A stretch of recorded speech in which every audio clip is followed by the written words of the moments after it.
మారుమూల ప్రాంతాలు, తండాలలో, గూడాలలో, మారుమూల పల్లెల్లో ఉండే నిరుపేదలకు, ఆదివాసులకు, దళితులకు, గిరిజనులకు, బలహీన వర్గాలకు, మైనారిటీలకు, మహిళలకు ఒక విద్యను అందించాలి. ఈ విద్య ద్వారానే ఈ సమాజంలో మార్పు తీసుకురాగలుగుతామని భావించి ఆనాటి నుంచి ఈనాటి వరకు ఆ శాఖను నా దగ్గరనే పెట్టుకొని ప్రత్యక్షంగా పర్యవేక్షిస్తూ అవసరమైన నిధులను, అనుమతులను మంజూరు చేస్తూ ఒక్కొక్క అడుగు ముందుకు వేస్తూ ఉన్నాం.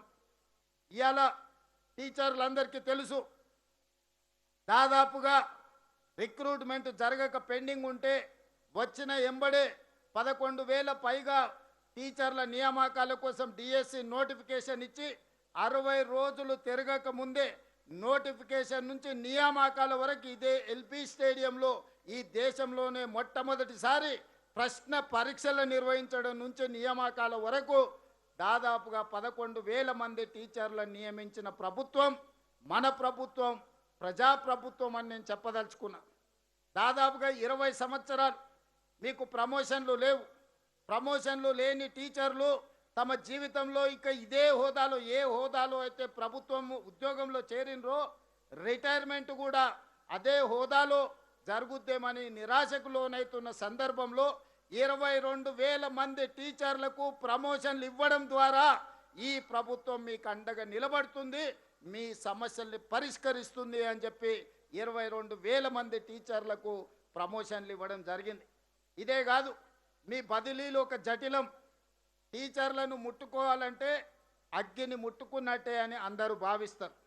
కలెక్టర్లను బదిలీ చేయడం అవలీలగా చేయొచ్చు, కానీ ఒక టీచర్ను బదిలీ చేయాలంటే అంత ఆషామాషి విషయం కాదు అని చెప్పి నాకు చాలామంది పెద్దలు సూచించారు. నేను ఒక్కటే మాట చెప్పిన, మనకు చిత్తశుద్ధి ఉండి మనం చేసే ప్రయత్నంలో అనుమానాలకు, శశపిశలకు తావు లేకుండా బదిలీలు చేస్తే ఆ టీచర్లు కూడా మనల్ని అభినందిస్తారు, మనకు అండగా నిలబడతారు. ఎలాంటి వివాదాలు లేకుండానే ఈ బదిలీలను చెయ్యొచ్చు అని మా అధికారులను వెన్నుదట్టి టీచర్ల బదిలీలు 36,000 మంది టీచర్లను చిన్న వివాదం లేకుండా బదిలీలు చేసి మీరు అడిగిన దగ్గరికి మీకు అవకాశం ఇచ్చి పిల్లలకు చదువులు చెప్పే విధంగా ఈ ప్రభుత్వం నిర్ణయం తీసుకున్నది. ఏ ఒక్క చిన్న వివాదం లేకుండా సహకరించిన టీచర్లందరికీ కూడా ఈరోజు నేను మనస్ఫూర్తిగా అభినందనలు తెలియజేస్తున్నా. మిత్రులారా, కొన్ని వాస్తవాలను ఈరోజు మనం మాట్లాడుకోవాలి. ఈ వేదిక విద్యా వారోత్సవాల వేదిక. ఈ విద్యా వారోత్సవాలలో నీతి ఆయోగ్ మనల్ని ఏ విధంగా అభినందించిందో మా సెక్రటరీ గారు మీకు చెప్పడం జరిగింది. దేశంలోనే 4 అంశాలలో గత 3 సంవత్సరాలలో మనం సాధించిన విజయాలను కేంద్ర ప్రభుత్వం మనల్ని అభినందించింది. ఇది మా ప్రజాప్రతినిధుల ఒక్కరి వల్లనే సాధ్యమైందని నేను భావించడం లేదు.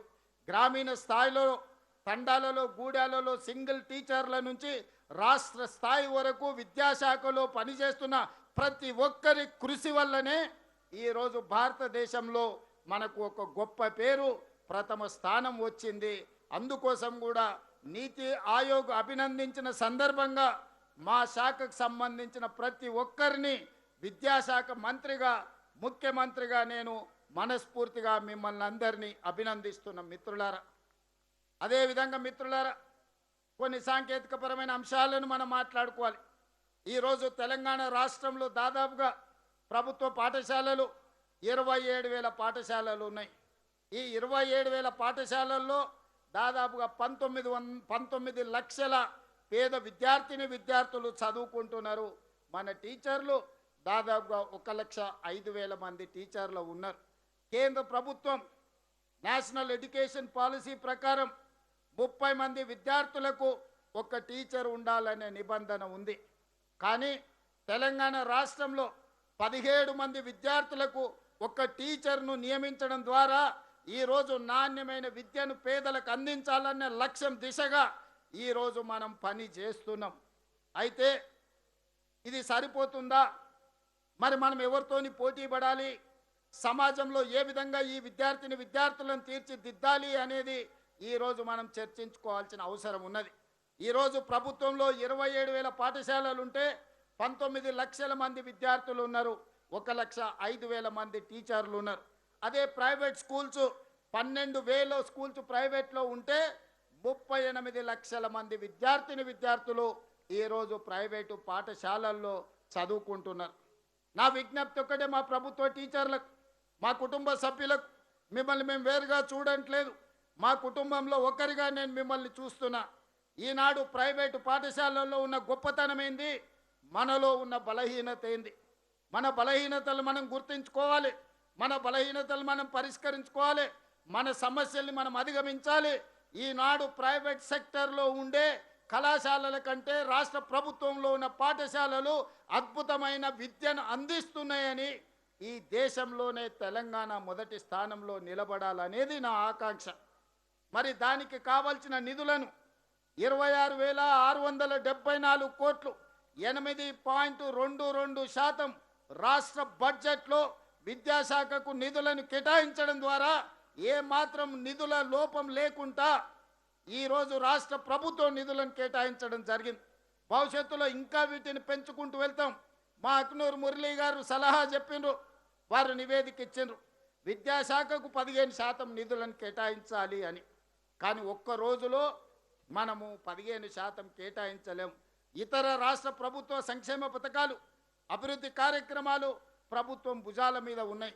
అందుకే పోయిన సంవత్సరానికంటే ఈ సంవత్సరం పెంచినాం, వచ్చే సంవత్సరం ఇంతకంటే అధికంగా ఇస్తాం. 15% విద్యాశాఖకు నిధులు కేటాయించే వరకు ప్రతి సంవత్సరం కొంతగా పెంచుకుంటూ వెళ్ళి విద్యాశాఖకు మొట్టమొదటి ప్రాధాన్యత తెలంగాణ రాష్ట్ర ప్రభుత్వం ఇస్తుంది.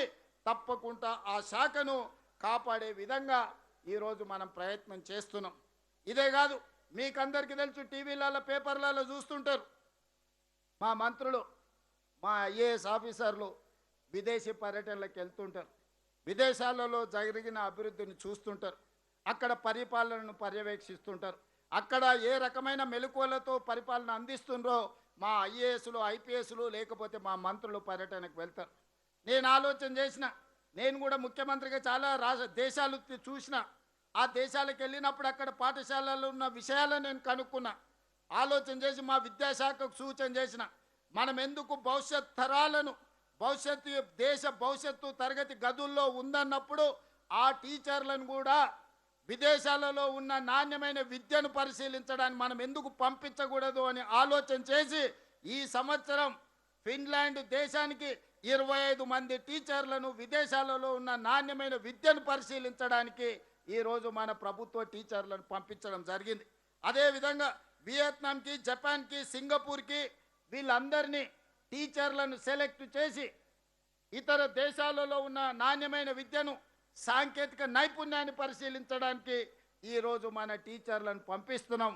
నేను ఫిన్లాండ్ దేశానికి వెళ్ళి అక్కడ విద్యా విధానాన్ని పరిశీలించి వచ్చిన మన టీచర్లను కూడా మనస్ఫూర్తిగా అభినందిస్తున్నా. ఈ సందర్భంగా రాష్ట్రంలో ఉండే 1,05,000 మంది టీచర్లకు నా సూచన, నా విజ్ఞప్తి, మా అధికారులకు ఆదేశాలు ఇస్తున్నా. బెస్ట్ పర్ఫామ్ చేసిన టీచర్లను సెలెక్ట్ చేయండి. ప్రతి సంవత్సరం అవసరమైతే 500 మంది టీచర్లనైనా విదేశాలకు పంపించి అక్కడ విద్యను పరిశీలించి అక్కడ ఉన్న నైపుణ్యాన్ని మన పాఠశాలల్లో ప్రవేశపెట్టి మన ప్రభుత్వ పాఠశాలల్లో మన పిల్లలకు నాణ్యమైన విద్యను, సాంకేతిక నైపుణ్యాన్ని నేర్పించడానికి అవసరమైన ప్రణాళికలు సిద్ధం చేయండి. ఏ టీచర్లు అయితే పిల్లల పట్ల ప్రేమతో, ఏ టీచర్లు పిల్లల నైపుణ్యాన్ని పెంపొందిస్తారో, ఏ టీచర్లు పిల్లలో ఉన్న నైపుణ్యాన్ని గుర్తిస్తారో, అది క్రీడలలో కావచ్చు, చదువులో కావచ్చు, వివిధ సబ్జెక్టుల్లో కావచ్చు, అలాంటి టీచర్లను అభినందించే బాధ్యత మా రాష్ట్ర ప్రభుత్వం తీసుకుంటుంది. రాష్ట్ర అవతరణ దినోత్సవం రోజు, అదేవిధంగా డిసెంబర్ 9 తెలంగాణ తల్లి జన్మదినోత్సవం సందర్భంగా ఆయా టీచర్లను ప్రభుత్వం అధికారికంగా సన్మానించి వాళ్ళను ఒక తామరపత్రం ఇవ్వడం ద్వారా వాళ్ళను భుజము తట్టి మీరు రాష్ట్ర నిర్మాణంలో, తెలంగాణ పునర్నిర్మాణంలో మీ భాగస్వామ్యాన్ని ఈ ప్రభుత్వం గుర్తిస్తుంది, ఈ ప్రభుత్వం అభినందిస్తుంది అని నిర్ణయం తీసుకోవాలి. దానికి సంబంధించిన అంశాలను కూడా ఈనాడు మన అధికారులు ఆదేశాలు ఇస్తున్నా, దానికి సంబంధించిన ఏర్పాట్లు చేయండి. అదేవిధంగా మన విద్యాశాఖలో ఉన్న విధానం 20 ఏండ్లో 30 ఏండ్లో 40 ఏండ్ల క్రితం తీసుకున్న నిర్ణయాలు ఉన్నాయి. ఈరోజు ప్రపంచంలో వేగంగా విద్య మారుతుంది. ఆర్టిఫిషియల్ ఇంటెలిజెన్స్ వచ్చింది, సాంకేతిక నైపుణ్యం పెరిగింది, సిలబస్ మారిపోతుంది. ఇంకా మనం ఎప్పుడో పాత తరాలు చదువుకోవాల్సిన సిలబస్ చదువుకునే పరిస్థితి ఉంది. అందుకే ఈరోజు నేషనల్ ఎడ్యుకేషన్ పాలసీ మారింది. తెలంగాణ కూడా ఒక నూతన ఎడ్యుకేషన్ పాలసీ ఉండాలి. తెలంగాణ ఎడ్యుకేషన్ పాలసీని మిగతా రాష్ట్రాలు నకలు కొట్టే విధంగా ఒక అద్భుతంగా తీర్చిదిద్దండి అని చెప్పి పెద్దలు కేశవరావు గారి నేతృత్వంలో వివిధ విద్యా నైపుణ్యం ఉన్న వాళ్ళను ఈరోజు అందులో సభ్యులుగా పెట్టి మనం నిర్ణయం తీసుకున్నాం. ఇందులో భాగంగానే విద్యా కమిషన్ ఇచ్చిన సూచన మేరకు ప్రభుత్వంలో నర్సరీ నుంచి ఎల్కేజీ యూకేజీ వరకు మనం విద్య ఎప్పుడు అందించలేదు. మొదటి తరగతి నుంచి 5 సంవత్సరాల పైబడ్డ తర్వాత ప్రభుత్వ పాఠశాలల్లో చేరండి అని అంటే నర్సరీ ఎల్కేజీ యూకేజీలో ప్రైవేట్ స్కూల్కి వెళ్ళిన పేదోళ్ళ పిల్లలు ప్రభుత్వ పాఠశాలల్లో చేరడం కష్టమవుతుంది. అందుకే ఈ విద్యా సంవత్సరం నుంచి నర్సరీ నుంచి 12th క్లాస్ వరకు ఇప్పటి వరకు 10th ఉండి ఇంటర్మీడియట్ సపరేట్గా ఉన్నది. ఇవాళ దానివల్ల 10th పాస్ అయినాక చాలామంది విద్యార్థులు డ్రాప్ అవుట్ జరుగుతున్నది, విద్యకు దూరం అవుతున్నారు. పేదరికం కావచ్చు, తల్లిదండ్రులు జూనియర్ కాలేజీకి పంపాలంటే ఎక్కడికో పంపించడం వల్ల కావచ్చు, లేకపోతే ఆడపిల్లల్ని దూరంగా పంపలేకనో వివిధ కారణాల చేత ఇంటర్మీడియట్కు 10th పాస్ అయిన వాళ్ళు డ్రాప్ అవుట్స్ అధికంగా కనిపిస్తున్నారు. విద్యాశాఖ గుర్తించి ఈరోజు విద్యా కమిషన్ గుర్తించి మాకు సూచన చేశారు. అందుకే ఇవాళ ఈ నగరంలో ఈరోజు మనం ప్రారంభించుకోబోయే ఈ ఎడ్యుకేషన్ హబ్స్ ఈరోజు నర్సరీ నుంచి 12th క్లాస్ వరకు ప్రతి పేదవాడికి విద్యను అందించడమే కాదు, ఆకలితోని పాఠశాలకు వస్తే చదువు మీద దృష్టి పెట్టలేరు. వాళ్ళ తల్లిదండ్రులు కార్మికులు అయి ఉండొచ్చు, సినిమా కార్మికులు అయి ఉండొచ్చు, వివిధ కంపెనీలలో పనిచేసే వాళ్ళు అయి ఉండొచ్చు, లేదా ఉపాధి కూలీలు అయి ఉండొచ్చు. వాళ్ళు ఉదయం లేచి కూలీ పనికి పోతే పిల్లలకు నాష్ట పెట్టే పరిస్థితి, మధ్యాహ్న భోజనం పెట్టలేని పరిస్థితులు ఆ పేదోళ్లకు ఉండొచ్చు. అందుకే ఈరోజు తల్లిదండ్రులు పిల్లల్ని తయారు చేసి స్కూలుకు పంపిస్తే స్కూల్లోనే అద్భుతమైన ప్రోటీన్తో కూడుకున్న బ్రేక్ఫాస్ట్ ఇవ్వాలి, మధ్యాహ్నం ఒక మంచి లంచ్ ఇవ్వాలి, వాళ్లకు మటన్ చికెన్ గుడ్డుతో పాటు ఫిష్ కూడా పెట్టాలి అని ఈనాడు ఒక నాణ్యమైన భోజనాన్ని పేదలకు ఈరోజు పేద పిల్లలకు అందించాలి. ప్రభుత్వ పాఠశాల అంటే అమ్మ ఒడి లాంటిది. ఈ అమ్మ ఒడిలో ఆకలితో ఏ బిడ్డ ఉండకూడదు అని చెప్పి ఈరోజు నిర్ణయం తీసుకున్నాం. అదేవిధంగా మదర్ డైరీకి విజయ డైరీ వాళ్ళకి చెప్పినాం, పిల్లలకు ఒకరోజు పాలు, రెండవ రోజు రాగి జావా స్కూళ్ళలో ఇవ్వాలి. బలవర్ధకమైన పోషక ఆహారం పేద పిల్లలకు అందించడం ద్వారా బలమైన తెలంగాణను, నాణ్యమైన విద్యను అందించే తెలంగాణను ఈరోజు మనం ముందుకు తీసుకువెళ్ళాలని నిర్ణయం తీసుకున్నాం. వచ్చే అకాడమిక్ ఇయర్ నుంచి ఇది అమలు చేయబోతున్నాం.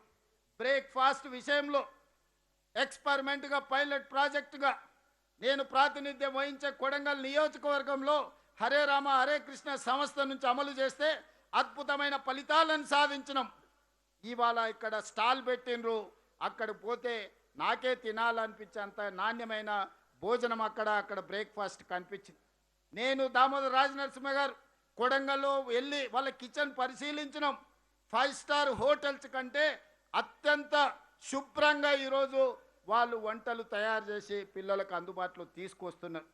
అందుకే మిత్రులారా, ప్రభుత్వ పాఠశాలల్లో చదువుకునే పిల్లల్ని అనాథలుగా మేము చూడదలుచుకోలే. ఆ పిల్లలంటే మా పిల్లలు. ఒక తల్లికో తండ్రికో ఉండే ఒక ప్రేమ ఏ విధంగా ఉంటుందో ఈ ప్రభుత్వం కూడా ఆ పిల్లల యొక్క బాధ్యత వాళ్ళ తల్లిదండ్రులు ఎంత జాగ్రత్తగా తీసుకుంటారో ఈ రాష్ట్ర ప్రభుత్వం కూడా అదే జాగ్రత్తతోని అదే విధంగా వాళ్ళను ముందుకు తీసుకువెళ్ళాలి, చదివించాలని నిర్ణయం తీసుకున్నాం. మీకందరికీ తెలుసు, 16 సంవత్సరాలు ఈ పేద పిల్లల కాస్మెటిక్ ఛార్జీలు ₹1 పెంచలే, 200% కాస్మెటిక్ ఛార్జీలు పెంచినాం. డైట్ ఛార్జెస్ 10 ఏళ్ళ తర్వాత 40% పెంచినాం. అంటే పేదల విద్య పట్ల పెట్టే పెట్టుబడి ఖర్చు కాదు, భవిష్యత్ తరాల పెట్టుబడి. తెలంగాణ పునర్నిర్మాణంలో వీళ్ళందరినీ భాగస్వాములను చెయ్యాలి. రేపటి తెలంగాణ ఈ ప్రభుత్వ పాఠశాల తరగతి గదుల్లోనే ఈరోజు తయారు అవ్వాలి అని ఈ ప్రభుత్వం భావిస్తున్నది. అందుకే మిత్రులారా, విద్యాశాఖ మీద పెట్టే ఏ రూపాయిని మేము ఖర్చుగా భావించడం లేదు, బాధ్యతగా భావిస్తున్నాం, భవిష్యత్ తరాల పెట్టుబడిగా భావిస్తున్నాం. అందుకే ఈరోజు మేము తీసుకుంటున్న ప్రతి నిర్ణయంలో మా టీచర్ల సహకారం కావాలి, మా వేదిక మీద ఉన్న వైస్ ఛాన్సలర్ల సహకారం కావాలి. ఉస్మానియా యూనివర్సిటీ కావచ్చు, వీరనారి చాకలి ఐలమ్మ యూనివర్సిటీ కావచ్చు, కాకతీయ యూనివర్సిటీ కావచ్చు, శాతవాహన యూనివర్సిటీ కావచ్చు, పాలమూరు యూనివర్సిటీ కావచ్చు, మహాత్మా గాంధీ యూనివర్సిటీ కావచ్చు, ఆయా యూనివర్సిటీలలో నిధులను మంజూరు చేసి అక్కడ సాంకేతిక పరమైన అంశాలనే కాకుండా మౌలిక వసతుల కోసం ఈరోజు వందలాది వేలాది కోట్ల రూపాయలను మనం ఖర్చు పెడుతున్నాం. ఇదే కాదు, ఎస్సీలు వేరు, బీసీలు వేరు, మైనారిటీలు వేరు, ఎస్టీలు వేరుగా వేరే వేరే రెసిడెన్షియల్ స్కూళ్ళలో చదువుకుంటుంటే ఈ కుల వివక్ష ఇంకెంతకాలం కొనసాగుతుంది? ఉన్నత వర్గాలు ఇంకొక దగ్గర చదువుకోవడం ద్వారా కుల వివక్ష శాశ్వతంగా మనమే తరగతి గదుల్లో పరోక్షంగా అమలు చేస్తున్నామని గుర్తించి ఈనాడు తెలంగాణ రాష్ట్ర ప్రభుత్వం ప్రతి నియోజకవర్గానికి 100 నియోజకవర్గాలలో 100 యంగ్ ఇండియా ఇంటిగ్రేటెడ్ రెసిడెన్షియల్ స్కూళ్లను మంజూరు చేసి ప్రతి స్కూల్లో 2600 మంది విద్యార్థులకు అదేవిధంగా 25 ఎకరాలలో 200 కోట్ల రూపాయలు ప్రతి ఒక్క పాఠశాలలో 20,000 కోట్ల రూపాయలతో ఈరోజు పనులను ప్రారంభించుకున్నాం.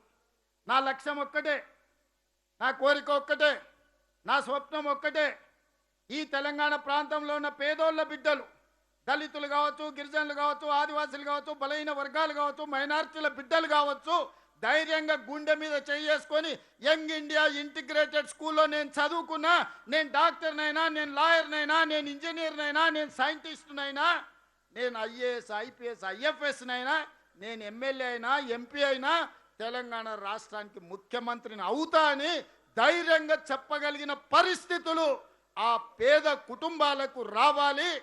వాళ్ళే ఈ దేశ నిర్మాణంలో భాగస్వాములు కావాలనేదే నా స్వప్నం.